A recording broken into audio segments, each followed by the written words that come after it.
Hello Dragon Wisps, welcome to today's video. Today I am doing the epilogue of Twilight. Working at a different angle right now. Not much to say, new moon started, and yeah, might as well wrap this up. Before I begin, I'd like to remind you to like the video and subscribe to the channel if you haven't yet to become a Dragon Wisp. And if you would like to support the channel more directly, the Patreon link is in the description below. So, without further ado, sit back, relax, and enjoy the epilogue of Twilight.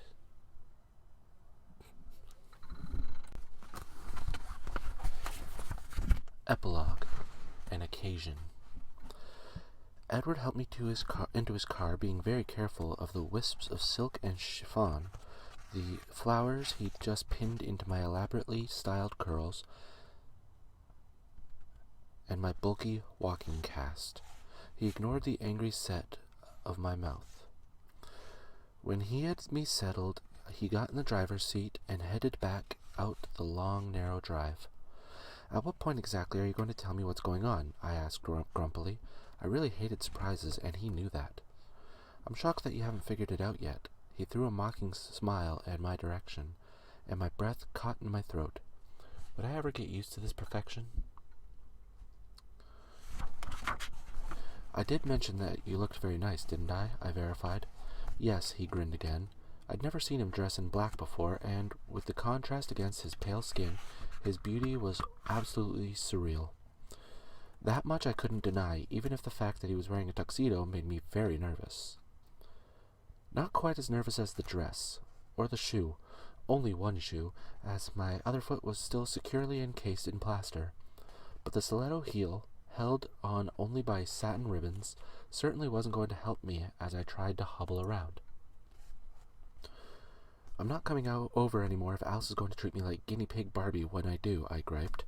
I'd spent the better part of the day in Alice's staggeringly vast bathroom, a helpless victim as she played hairdresser and cosmetician. Whenever I fidgeted or complained, she reminded me that she didn't have any memories of being human and asked me not to ruin her vicarious fun.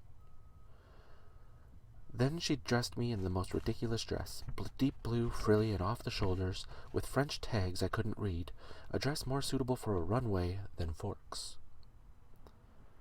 Nothing good could come of our formal attire, of that I was sure, but I was afraid to put my suspicions into words, even in my own head. I was distracted by the sound of a phone ringing. Edward pulled his phone from a pocket inside his jacket, looking briefly at the caller ID before answering. "Hello, Charlie," he said warily. "Charlie?" I frowned. Charlie had been difficult since my return to Forks. He had compartmentalized my bad experience into two defined reactions. Toward Carlyle, he was almost worshipfully grateful. On the other hand, he was stubbornly convinced that Edward was at fault, because if not for him, I wouldn't have left home in the first place. And Edward was far from disagreeing with him. These days I had rules that hadn't existed before: curfews, visiting hours. Something Charlie was saying made Edward's eyes widen in disbelief, and then a grin spread across his face. "You're kidding," he laughed. "What is it?" I demanded. He ignored me. "Why don't you let me talk to him?"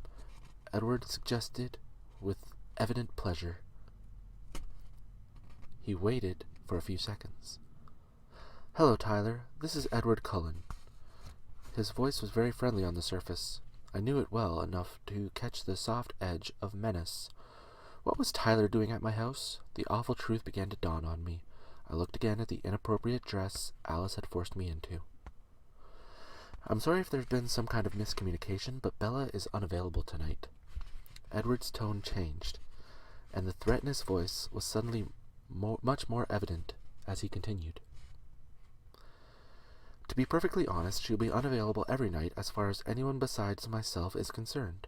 No offense, and I'm sorry to hear about your evening." He didn't sound sorry at all, and then he snapped the phone shut, a huge smirk on his face. My face and neck flushed crimson with anger. I could feel the rage-induced tears starting to fill my eyes. He looked at me in surprise. "Was that last part a bit too much?" "I didn't mean to offend you." I ignored that. "You're taking me to the prom!" I yelled. It was embarrassingly obvious now. If I'd been paying any attention at all, I'm sure I would have noticed the date on the posters that decorated the school buildings. But I'd never dreamed he was thinking of subjecting me to this. Didn't he know me at all? He wasn't expecting the force of my reaction, that was clear. He pressed his lips together and his eyes narrowed. "Don't be difficult, Bella." My eyes flashed to the window. We were halfway to the school already. "Why are you doing this to me?" I demanded in horror. He gestured to his tuxedo.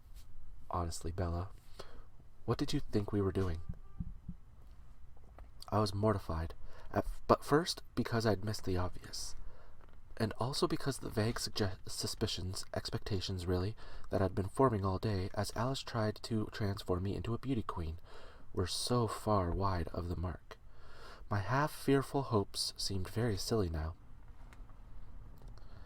I'd guessed there was some kind of special occasion brewing, but prom? That was the furthest thing from my mind. The angry tears rolled over my cheeks. I remembered with dismay that I was very uncharacteristically wearing mascara. I wiped quickly under my eyes to prevent any smudges. My hand was unblackened when I pulled it away. Maybe Alice had known I would need waterproof makeup. "This is completely ridiculous. Why are you crying?" he demanded in frustration. "Because I'm mad." "Bella!" He turned the full force of his scorching golden eyes on me. "What?" I muttered, distracted. "Humor me," he insisted.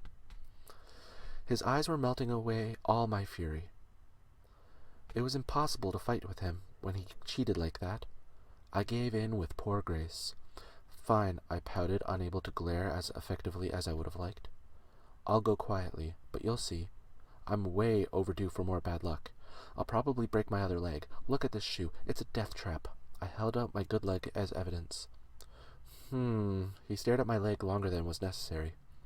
"Remind me to thank Alice for that tonight." "Alice is going to be there?" That comforted me slightly. "With Jasper and Emmett and Rosalie," he admitted. The feeling of comfort disappeared. There had been no progress with Rosalie, though I was on quite good terms with her sometimes husband.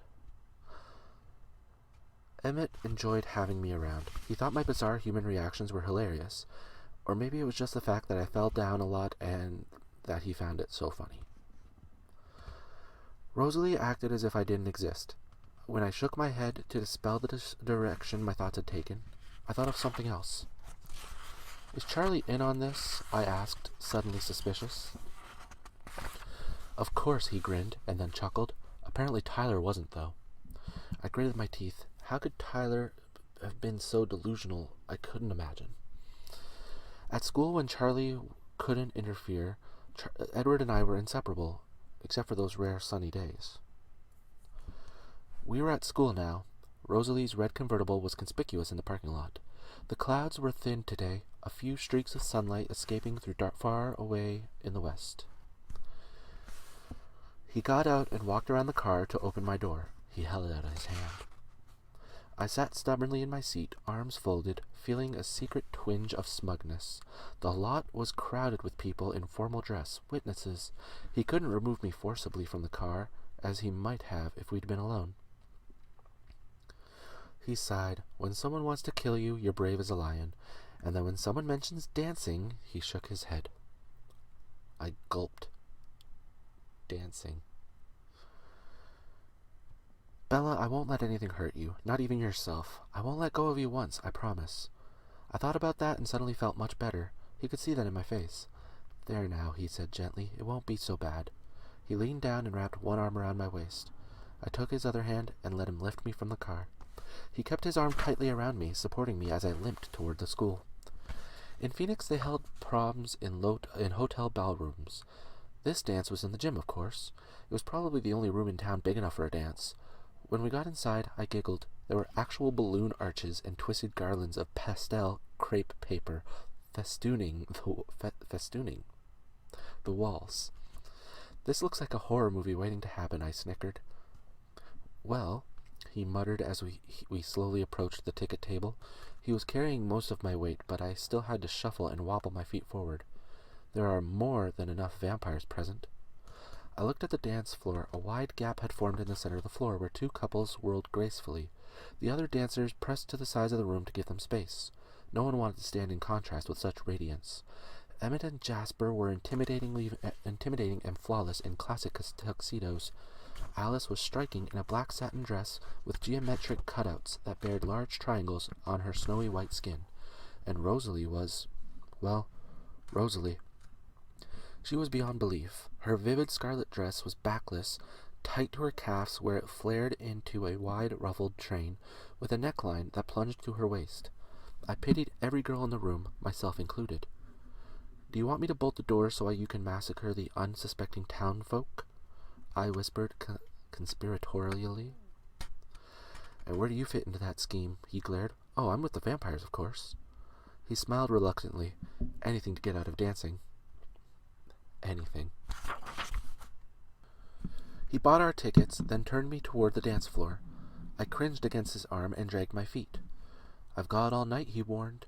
Eventually he towed me out to where his family was twirling elegantly, if in a style totally unsuitable to the present time in music. I watched in horror. "Edward," my throat was so dry I could only manage a whisper, "I honestly can't dance." I could feel the panic bubbling up inside my chest. "Don't worry, silly," he whispered back. "I can." He put my arms around his neck and lifted me to slide his feet under mine. And then we were whirling too. I feel like I'm 5 years old. I laughed after a few minutes of effortless waltzing. "You don't look 5, he murmured, pulling me closer for a second, so that my feet were briefly a foot from the ground. Alice caught my eye on a turn and smiled in encouragement. I smiled back. I was surprised to realize that I was actually enjoying myself. A little. "Okay, this isn't half bad," I admitted. But Edward was staring toward the doors, and his face was angry. "What is it?" I wondered aloud. I followed his gaze, disoriented by the spinning, but finally I could see what was bothering him. Jacob Black, not in a tux, but in a long-sleeve white shirt and tie, his hair smoothed back into his usual ponytail, was crossing the floor towards us. After the first shock of recognition, I couldn't help but feel bad for Jacob. He was clearly uncomfortable, excruciatingly so. His face was apologetic as his eyes met mine. Edward snarled very quietly. "Behave," I hissed. Edward's voice was scathing. "He wants to chat with you." Jacob reached us then, the embarrassment and apology even more evident on his face. "Hey, Bella, I was hoping you would be here." Jacob sounded like he'd been hoping the exact opposite, but his smile was just as warm as ever. "Hi, Jacob," I smiled back. "What's up?" "Can I cut in?" he asked tentatively, glancing at Edward for the first time. I was shocked to notice that Jacob didn't have to look up. He must have grown half a foot since the first time I'd seen him. Edward's face was composed, his expression blank. Edward's face was composed, his expression blank. His only answer was to set me carefully on my feet and take a step back. "Thanks," Jacob said amiably. Edward just nodded, looking at me intently before he turned to walk away. Jacob put his hand on my waist, and I reached up to put my hands on his shoulders. "Wow, Jake, how tall are you now?" He was smug. 6'2". We weren't really dancing. My leg made that impossible. Instead, we swayed awkwardly from side to side without moving our feet. It was just as well. The recent growth spurt had left him looking gangly and uncoordinated. He was probably no better a dancer than I was. "So how did you end up here tonight?" I asked without true curiosity. Considering Edward's reaction, I could guess. "Can you believe my dad paid me $20 to come to your prom?" he admitted, slightly ashamed. "Yes, I can," I muttered. "Well, I hope you're enjoying yourself at least. See anything you like?" I teased, nodding towards a group of girls lined up against the wall like pastel confections. "Yeah," he sighed, "but she's taken." He glanced down to meet my curious gaze for just a second, then we both looked away, embarrassed. "You look really pretty, by the way," he added shyly. Thanks. "So why did Billy pay you to come here?" I asked quickly, though I knew the answer. Jacob didn't seem grateful for the subject change. He looked away, uncomfortable again. "He said it was a safe place to talk to you. I swear the old man is losing his mind." I joined in his laughter weakly. "Anyway, he said that if I told you something, he would get me that master cylinder I need." he confessed with a sheepish grin. Tell me then, I want you to get your car finished, I grinned back. At least Jacob didn't believe any of this. It made the situation a bit easier. Against the wall, Edward was watching my face, his own face expressionless. I saw a sophomore in a pink dress eyeing him with timid speculation, but he didn't seem to be aware of her. Jacob looked away again, ashamed. Don't get mad, okay? There's no way I'll get mad at you, Jacob, I assured him. I won't even be mad at Billy. Just say what you have to. Well, this is so stupid, Bella. I'm sorry, Bella. He wants you to break up with your boyfriend. He asked me to tell you, please. He shook his head in disgust. He's still superstitious, eh? Yeah, he was kind of over the top when you got hurt down in Phoenix. He didn't believe. Jacob trailed off self-consciously. My eyes narrowed. I fell. I know that, Jacob said quickly. He thinks Edward had something to do with me getting hurt. It wasn't a question, and despite my promise, I was angry. Jacob wouldn't meet my eyes. We weren't even bothering to sway to the music, though his hands were still on my waist and mine around his neck.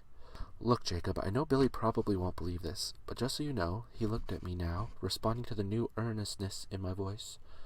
Edward really did save my life. If it weren't for Edward and his father, I'd be dead. I know, he claimed, but he sounded like my sincere words had affected him some. Maybe he'd be able to convince Billy of this much, at least. Hey, I'm sorry you had to come do this, Jacob, I apologized. At any rate, you get your parts, right? Yeah, he muttered. He was still looking awkward, upset. There's more? Forget it, he mumbled. I'll get a job and save the money myself. I glared at him until he met my gaze. Just spit it out, Jacob. It's so bad. I don't care, tell me. Okay, but geez, this sounds bad. He shook his head. He said to tell you, no, to warn you that, and this is his plural, not mine.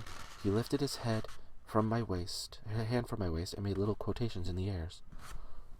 We'll be watching. He watched warily for my reaction. It sounded like something from a mafia movie. I laughed out loud. Sorry you had to do this, Jake, I snickered. I don't mind that much, he grinned in relief. His eyes were appraising as they raked quickly over my dress. So should I tell him you said to butt the hell out? He asked hopefully. No, I sighed. Tell him I said thanks. I know he means well. The song ended and I dropped my arms. His hands hesitated at my waist, and he glanced at my bum leg. Do you want to dance again, or can I help you get somewhere? Edward answered for me. That's all right, Jacob. I'll take it from here. Jacob flinched and stared wide-eyed at Edward, who stood just beside us. Hey, I didn't see you there, he mumbled. I guess I'll see you around, Bella. He stepped back, waving half-heartedly. I smiled. Yeah, I'll see you later. Sorry, he said again before he turned for the door. Edward's arms wound around me as the next song started. It was a little up-tempo for slow dancing, but that didn't seem to concern him. I leaned my head against his chest, content. Feeling better, I teased. Not really, he said tersely. Don't be mad at Billy, I sighed. He just worries about me for Charlie's sake. It's nothing personal. I'm not mad at Billy, he corrected in a clipped voice, but his son is irritating me. I pulled back to look at him. His face was very serious. Why? First of all, he made me break my promise. I stared at him in confusion. He half smiled. I promised I wouldn't let go of you tonight, he explained. Oh, well, I forgive you. Thanks, but there's something else, Edward frowned. I waited patiently. He called you pretty, he finally continued, his frown deepening. It's practically an insult. The way you look right now, you're much more than beautiful. I laughed. You might be a little biased. I don't think that's it. Besides, I have excellent eyesight. We were twirling again, my feet on his as he held me close. So are you going to explain the reason for all of this? I wondered. He looked down at me, confused, and I glared meaningfully at the crepe paper. He considered for a moment and then changed direction, spinning me through the crowd to the back door of the gym. I caught a glimpse of Jessica and Mike dancing, staring at me curiously. Jessica waved, and I smiled back. Angela was there, too, looking blissfully happy in the arms of little Ben Chaney. She didn't look up from his eyes, a head lower than hers. Lee and Samantha, Lauren, glaring towards us, with Connor. I could name every face that spiraled past me. And then we were outdoors, in the cool, dim light of the fading sunset. As soon as we were alone, he swung me up into his arms and carried me across the dark grounds till he reached the bench beneath the shadow of the madrone trees. He sat there, keeping me cradled against his chest. The moon was already up, visible through the gauzy clouds.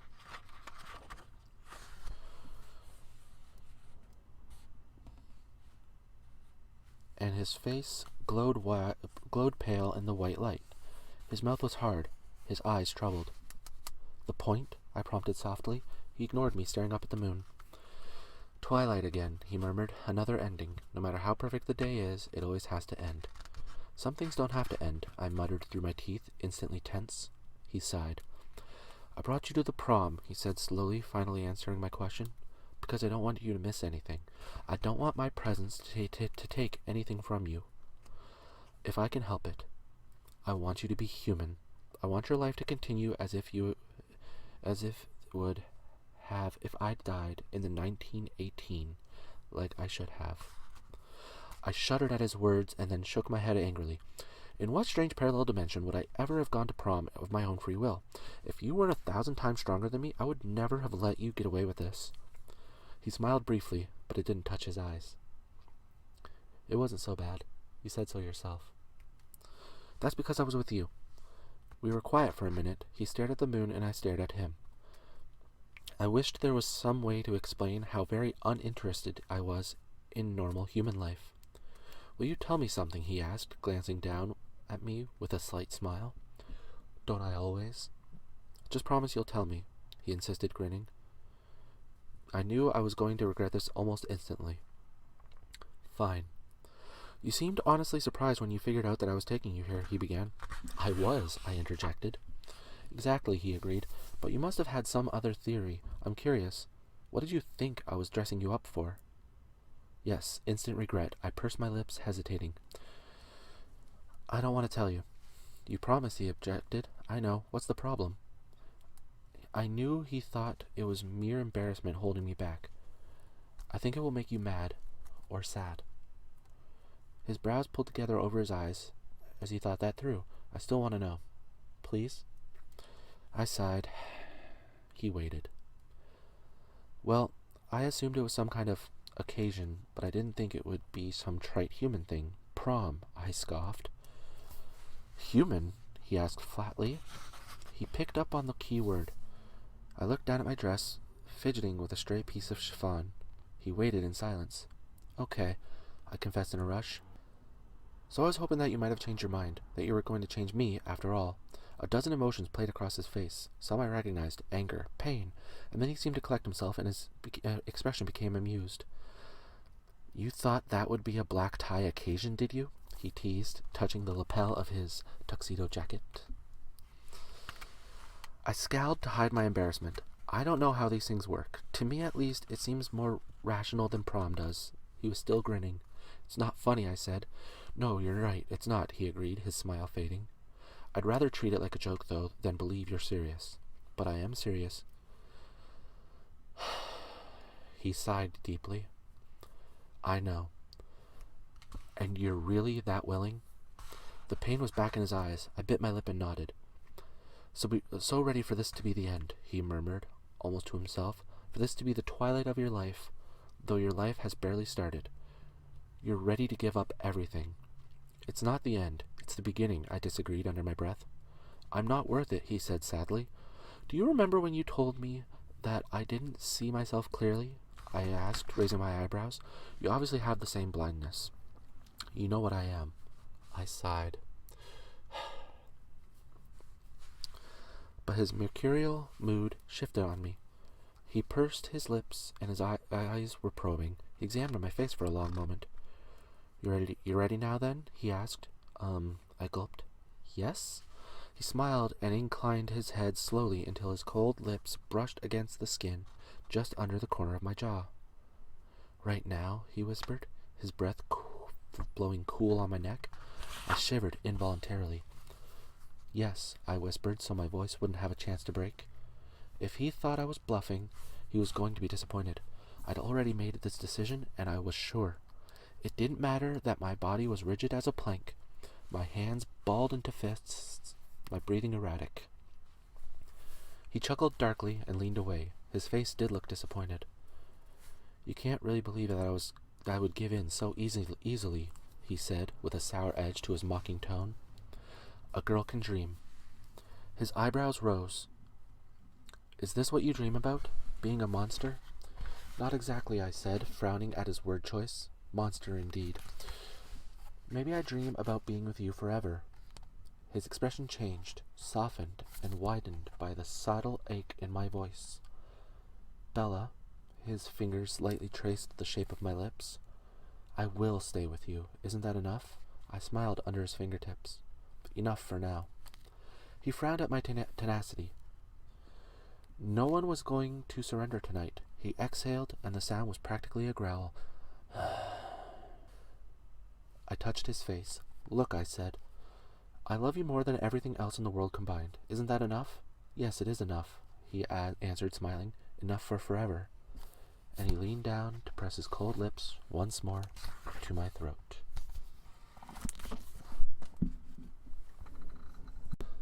Thank you for joining me for the epilogue of Twilight. There was a lot of sighing in this chapter, in the epilogue.